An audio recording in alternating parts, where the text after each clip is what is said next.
இறையேசுவில் பிரியமான சகோதர சகோதரிகளே, தினம் ஒரு திருப்பாடல் நிகழ்விலே உங்களை மீண்டுமாக சந்திப்பதிலே மகிழ்ச்சி கொள்கிறேன். இன்று தினத்திலே நாம் சிந்திக்க இருக்கக்கூடிய திருப்பாடல் 102. இந்த திருப்பாடலுடைய பின்னணியை நாம் பார்க்கின்ற பொழுது, துன்பத்திலே வேதனையிலே இருக்கக்கூடியவர் ஒருவர் ஆண்டவரை நோக்கி ஒரு விண்ணப்பத்தை எழுப்புவதாக இந்த திருப்பாடல் அமைந்திருக்கிறது. எத்தகைய ஒரு விண்ணப்பம் அது? இந்த திருப்பாடல் 2 பகுதிகளை கொண்டதாக அமைந்திருக்கிறது. முதல் பகுதியிலே நாம் பார்க்கின்ற பொழுது ஆண்டவரை நோக்கி எழுப்பக்கூடிய ஒரு விண்ணப்பம், கஷ்டத்திலே துன்பத்திலே இருக்கக்கூடியவர் எழுப்பக்கூடிய ஒரு விண்ணப்பம். இரண்டாவது பகுதியிலே நாம் பார்க்கின்ற பொழுது அந்த விண்ணப்பத்தை கேட்கக்கூடிய கடவுள் எப்படிப்பட்டவராக இருக்கிறார், எந்த விதத்தில் நமக்கு நன்மை தனத்தை அவர் கொடுத்து கொண்டே இருக்கிறார் என்பதை பற்றி விளக்கக்கூடியதாக அமைந்திருக்கிறது. முதல் பகுதியிலே நாம் பார்க்கின்ற பொழுது, ஆண்டவரே எனது மன்றாட்டை கேளும், என் கூக்குரல் உம்மை அடையட்டும் என்று திருப்பாடல் ஆசிரியர் பாடுகிறார். ஆக தன்னுடைய விருப்பத்தை ஆண்டவரிடத்தில் அவர் எழுப்புகிறார்.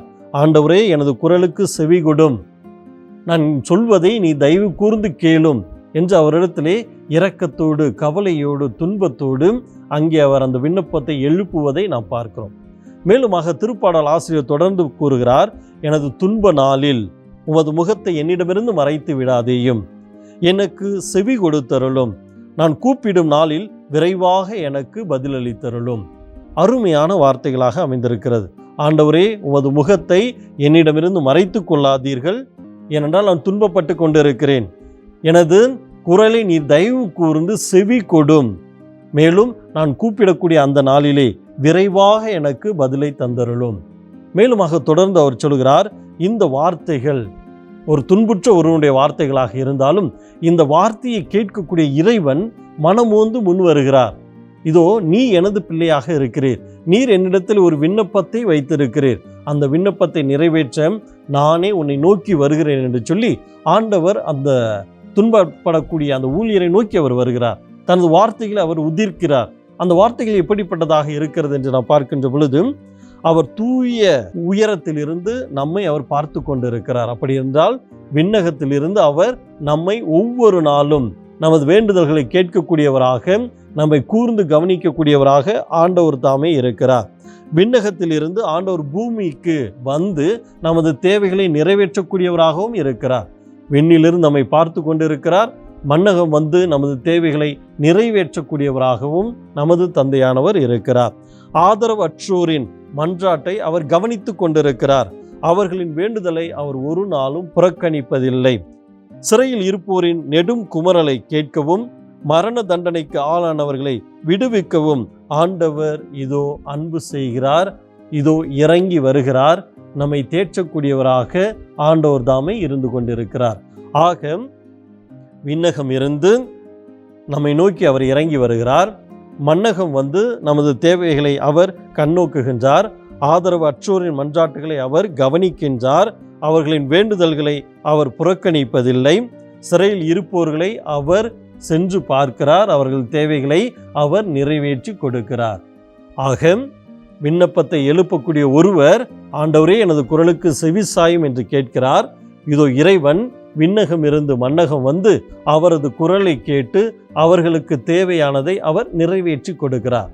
இந்த திருப்பாடலுடைய பின்னணியை நாம் பார்க்கின்ற பொழுது, துன்பப்பட்ட அந்த இஸ்ராயல் மக்கள் இதோ அடிமைகளாக அவர்கள் இழுத்துச் செல்லப்படுகின்ற பொழுது அவர்களுடைய சொத்து சுகங்கள் எல்லாம் பறி போகிறது. அவர்கள் வழிபட்டு வந்த அந்த ஆலயமும் இடிக்கப்படுகிறது.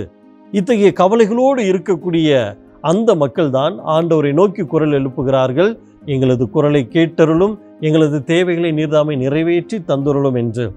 அப்பொழுதுதான் திருப்பாடல் ஆசிரியர் அந்த மக்களை மையப்படுத்தியவராக அவர்களது தேவைகளை தனது தேவையாக ஆண்டவர் முன்பாக, இதோ நான் ஒரு விண்ணப்பத்தை வைக்கிறேன், நீர் எமது குரலுக்கு செவிசாய் தருளும், நீர் அன்பு மிக்கவர், அமைதி மிகுந்தவர், எல்லோரையும் அரவணைக்கக்கூடியவர், பாதுகாக்கக்கூடியவர், எல்லாம் நிறைந்தவராக இருக்கக்கூடிய நீர் எங்கிறது குரலுக்கு செவிசாய் தருளும், எங்களை விட்டு நீர் விலகி விடாதேயும், உமது செவிகளை நீ அடைத்து கொள்ளாதேயும், ஒவ்வொரு நாளும் எங்களோடு இருந்து எங்களை பாதுகாக்கக்கூடிய தெய்வம் நீர், உம்மிடத்தில் நாங்கள் நம்பிக்கை கொள்கிறோம், எங்களோடு வந்து தங்கும், எங்களை ஆசீர்வதியும், எங்களது தேவைகளை நிறைவேற்றி தந்துள்ளோம் என்று உன்னதமான ஒரு விண்ணப்பத்தை தாவீது அரசர் ஆண்டவரை நோக்கி எழுப்புகிறார்.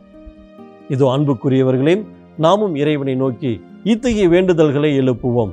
ஆண்டவர் நம் ஒவ்வொருவரையும் ஆசீர்வதிக்கக்கூடியவர். அவர் எல்லாவற்றையும் அறிந்தவராக இருக்கிறார். அவர் தனது செவிகளை திறந்து வைத்திருக்கிறார். இதோ எனது மகன் என்னை நோக்கி குரல் எழுப்பி கொண்டிருக்கிறான், அவனது குரலை நான் கேட்க வேண்டும் என்று சொல்லி தனது 2 காதுகளையும் விரித்தவராய் நமது தேவைகளை ஆண்டவர் தாமே கேட்டுக்கொண்டே இருக்கிறார். இதோ நமது தேவைகளை ஆண்டவரது பாதத்தில் எடுத்து வைப்போம். நம்மை நிறைவாக ஆண்டவர் ஆசீர்வதிப்பார். ஜெபிப்போமாக. அன்பு இறைவாம், துன்பத்தில் நாங்கள் உம்மை நாடவும், தாழ்மையான ஜெபத்தை உம்மை நோக்கி நாங்கள் எழுப்பவும் எங்களை நிறைவாக ஆசீர்வதியும். இதோ இந்த நல்ல நாளிலே நீர்தாமே எங்களது ஜெபங்களை கேட்டு எங்களுக்கு நிறைவாக தந்து எங்களை நிறைவாக ஆசீர்வதிக்கக்கூடியவர் என்பதை நாங்கள் உணர்ந்து உம்மை நோக்கி நாங்கள் ஜெபிக்கின்றோம். துன்பத்தில் இருக்கக்கூடிய மனிதனுக்கு நீர்தாமே ஆறுதலாக இருந்தருளும், எங்களை நிறைவாக ஆசீர்வதித்தருளும்.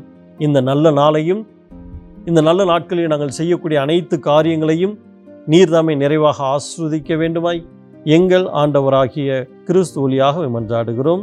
ஆமேன்.